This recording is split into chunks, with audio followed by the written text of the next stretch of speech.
देश के प्रधानमंत्री देश को संबोधित करते हैं तो पूरा देश ध्यान से सुनता है। और हाल ही में देश के राष्ट्रपति का भी संवाद था और जिसको कांग्रेस समेत 15 दलों ने बाइकॉट कर दिया। अब इस पर भी विवाद मचा है कि देश के राष्ट्रपति जो हैं वो संवाद करने वाले थे दोनों, यानी कि लोकसभा में भी राज्यसभा में भी, और कांग्रेस समेत दूसरे 15 दलों ने बाइकॉट कर दिया है। आज इसी सब पर बातचीत होगी। बातचीत करने के लिए इस समय मेरे साथ कांग्रेस के वरिष्ठ नेता और वरिष्ठ प्रवक्ता रविंद्र शर्मा है। रविंद्र जी, ये बाइकॉट क्यों? क्योंकि सवाल अब ये उठ रहा है कि कांग्रेस ने बाइकॉट की और फिर कांग्रेस ही बोलती है कि लोकतंत्र का गला घोटा जा रहा है, भारतीय जनता पार्टी लोकतंत्र का गला घोंट रही है। तो फिर बाइकॉट अगर करेगी कांग्रेस तो लोकतंत्र बचेगा कैसे? सुनिए, लोकतंत्र जनता की आवाज़ है। जमहूरियत और डेमोक्रेसी में right to protest fundamental right है। आप यहाँ नहीं देखते जब गवर्नर एड्रेस होता है, गवर्नर भी एक कॉन्स्टिट्यूशनल इंस्टीट्यूशन है, हेड ऑफ द स्टेट है। आप तो असेंबली कवर करते थे, बिल्कुल आपको पता है कि किस तरह से ओपोजिशन, चाहे हम ओपोजिशन में थे या दूसरे ओपोजिशन में, गवर्नर या राष्ट्रपति एक माध्यम है अपना गुस्से का इजहार करना, अपने गम का इजहार करना, लोगों की समस्याओं का इजहार करना कि एक माध्यम है। वो उनका अपमान नहीं है, वो उनका सम्मान है कि माननीय महोदय, हम आपके माध्यम से, हम आपसे नाराज हैं। जब बच्चा भूख से प्यासा है, भूखा है, उसको कुछ नहीं मिलता, वो बाप से नाराज होता है। उसका मतलब ये नहीं है। इसलिए भारतीय जनता पार्टी छल और कपट से गुमराह करना चाहती है। जब यहाँ गवर्नर एड्रेस हो, भारतीय जनता पार्टी बाइकआउट करे। जब सारी उम्र वो बाइकआउट करते रहे, आप, मैं दूसरे देश की बाकी चीज़ों की बात नहीं करता, वो भी संवैधानिक पद है ना। वहाँ अगर जायज़ है तो वहाँ जायज़ क्यों नहीं? आज किसानों के साथ जो हुआ, किसानों को उग्रवादी बना दिया, किसानों को उपद्रवी बना दिया, किसानों को देशद्रोही बना दिया। तो किसानों के मुद्दे पे भाजपा बाइकॉट करे तो लोकतंत्र और कांग्रेस करे तो वो देशद्रोही, हाँ, इससे बड़ी बात क्या है? हम संविधान को बनाने वाले हैं, हम संविधान के निर्माताओं में से, देश को आज़ाद करने ये अदारे बनाने वाले हैं। हम राष्ट्रपति महोदय की इज्जत नहीं करेंगे। जब भी 50 बार तो आपने देखा होगा कि हमारे सबसे बड़े बड़े डेलीगेशन राष्ट्रपति जी को मिलने जाते हैं, गुहार लगाने जाते हैं, क्योंकि राष्ट्रपति हैं, इस देश के प्रथम शहरी हैं, इस देश के रक्षक हैं। इसलिए ये बताना, ये गुमराह करने की राजनीति है। भारतीय जनता पार्टी यही गुमराह करती है। इसलिए इसका मतलब, इससे गंभीर बात क्या हो सकती है कि 62 करोड़ किसान इस वक्त संघर्ष में हैं। उनके साथ जो हुआ 160 किसान मर गए। आने वाला हूं, लेकिन बजट सेशन को भी बाइकआउट करने वाले हैं। नहीं, वो क्या होता है बजट सेशन में? आप पूछते किसके हैं? बाइकआउट करने से बजट कोई कानून रुका?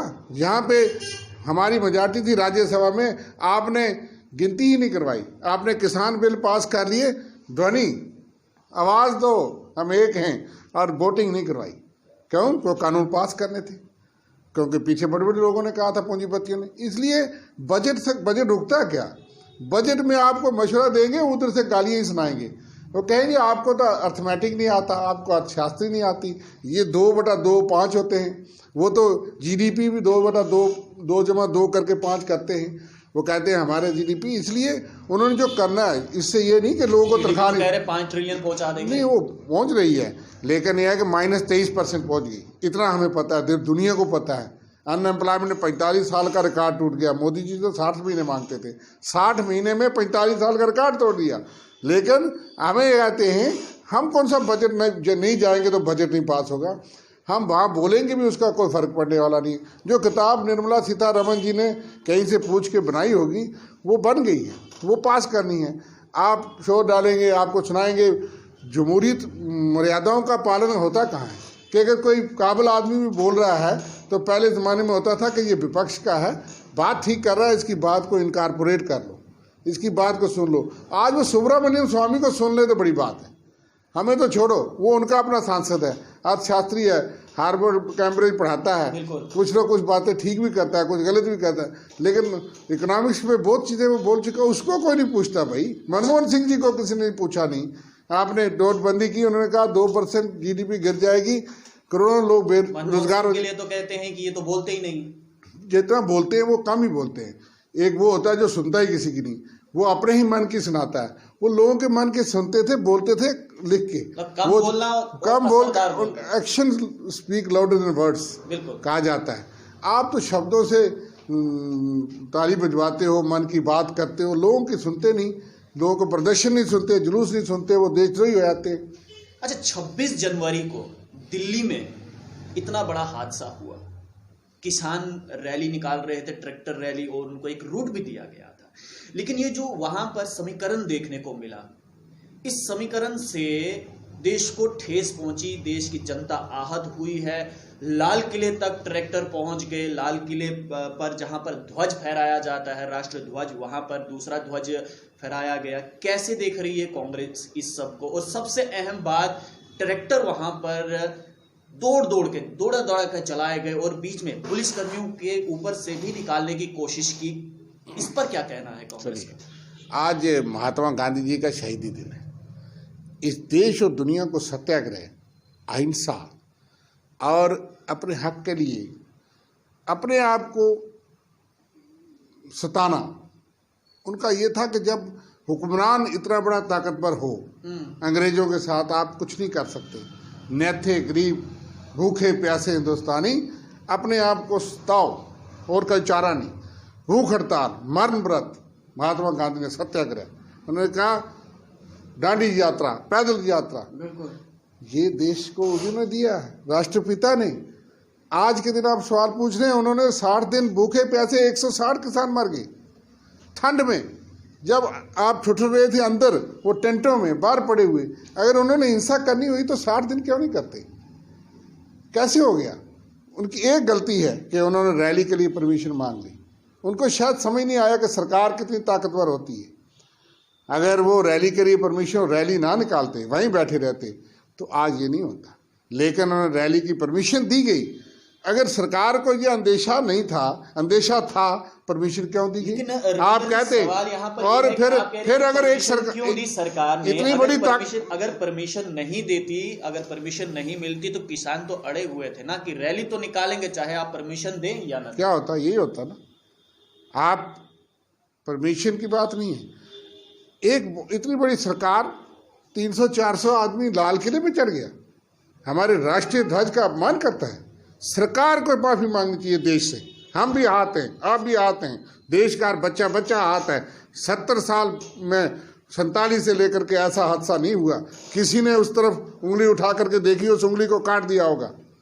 इस देश ने कई यहाँ पे देश को तोड़ने के लिए बातें हुई। हमारे देश के बड़े बड़े नेता, प्रधानमंत्री, मुख्यमंत्री कुर्बान हो गए देश के लिए। आँच नहीं आने दी देश की एकता, अखंडता और तिरंगे को। आज इनकी सरकार में तिरंगे का अपमान हुआ तो ये जिम्मेवार हैं। कैसे 400 आदमी अमित शाह जी के होम मिनिस्ट्री और केजरीवाल जी मुख्यमंत्री के वहाँ लाल किले तक पहुँच गए? आप ये तो करते कि जिन शहीदों ने उस तिरंगे को सिंचा है, उसका अपमान आपने कैसे होने दिया? जवाब देश को आप दो। बिल्कुल है, सरकार जिम्मेदार जो उपद्रवी थे। 37 किसान नेताओं पर तो FIR हो गई। वो नेता यहाँ, मुझे बताइए, नेता का कसूर ये उन्होंने परमिशन मांगी। नेता ने तो नहीं कहा कि लाल किले पे, किसी का वीडियो सुनाओ जिन्होंने कहा कि लाल किले पे जाके झंडा चढ़ाओ, अपने झंडे का अपमान करो। देश का किसान, इस देश का बच्चा बच्चा देश का वफादार है। अगर चंद लोग उपद्रवी हैं, उग्रवादी हैं, शरारती हैं, स्पॉन्सर्ड हैं, उनकी शिनाख्त करना पुलिस और एडमिनिस्ट्रेशन प्रशासन का काम है। उसका मतलब ये नहीं कि आप सारे नेताओं को देशद्रोही कहेंगे। सारे नेता, इसका मतलब ये देशद्रोही थे। इनको देश का झंडे के साथ सम्मान नहीं है। आप ये दिखाने चाहते हैं कि 62 करोड़ किसान जो है उसका विश्वास नहीं है। इसलिए कौन लोग, जो लोग जिम्मेवार हैं, कसूरवार हैं, उनको तो ठोका जाए। गणतंत्र दिवस के दिन वो सही नहीं हुआ क्या? बिल्कुल गलत हुआ। इससे सहमत है? बिल्कुल सहमत है। जो लाल किले पे हुआ, जो आगे हुआ, जो वायलेंस हुई, उसकी सेंट्रली हम कंडेम करते हैं। जितनी निंदा की जाए कम, लेकिन शर्मसार है कैसे राष्ट्रीय ध्वज के साथ वहाँ लोग पहुँच कैसे गए? आपने क्यों नहीं रोका? सरकार पहले इस चीज़ के लिए गलती माने, अपनी विफलता माने, और फिर अगर कोई लोग वो रूट को वायलेट करके गए, उनको पकड़िए। आप नेताओं को, आप एजुकेशन को, आंदोलन को ख़त्म करने के लिए आप नेताओं को और उनको कसूरवार मान लेंगे एकदम से? जो लोग रूट को वायलेट करके गए, उनको पकड़िए। उनको वायलेट करवाने वाला कौन था? कौन है दीप सिद्धू? हम लेकर उसके फोटो देखते हैं, हम प्रधानमंत्री जी के साथ, सनी देओल के साथ, वो लोग, और वो ही वहाँ कैसे पहुँच गया? इसी तरह से और हमें नहीं पता, जिसकी जो भूमिका है, देशद्रोह का केस हो, कत्ल का केस हो, सब लगाए उनके ऊपर, जो देशद्रोही है, जिन्होंने अभद्र काम किया है, अपमान किया है। लेकिन सब किसानों को, सब किसान नेताओं को बदनाम मत करो। वो हक के लिए लड़ रहे थे, आप उनके साथ मुकाबला नहीं कर सके, आपने एक बात नहीं मानी। इसलिए दुर्भाग्यपूर्ण है कि गणतंत्र दिवस पे ये बात हुई, लेकिन उसकी विफलता सबसे बड़ी सरकार की है। चलिए, तो कांग्रेस जो है किसानों के साथ है, पहले दिन से किसानों के साथ है, किसानों के हक में बातचीत कर रही है। लेकिन कांग्रेस इस बात की निंदा भी करती है कि जो 26 जनवरी यानी कि गणतंत्र दिवस पर दिल्ली में जो कुछ भी हुआ वो निंदनीय था, उस पर जांच होनी चाहिए। और सबसे अहम बात जो कांग्रेस कह रही है, वो कह रही है कि वो 400 से 500 लोग जो लाल किले पर पहुंचे, तो केंद्र सरकार क्या कर रही थी, दिल्ली सरकार क्या कर रही थी? पहले तो केंद्र सरकार को माफी मांगनी चाहिए, उसके बाद जांच पड़ताल करनी चाहिए। और बजट सेशन को बाइकआउट करने पर कांग्रेस कह रही है कि वो तो मेजॉरिटी में है, हमारा तो वहां पर कोई काम नहीं है, क्योंकि वो तो हमसे पूछेंगे ही नहीं, तो बजट सेशन में जाने का क्या फायदा।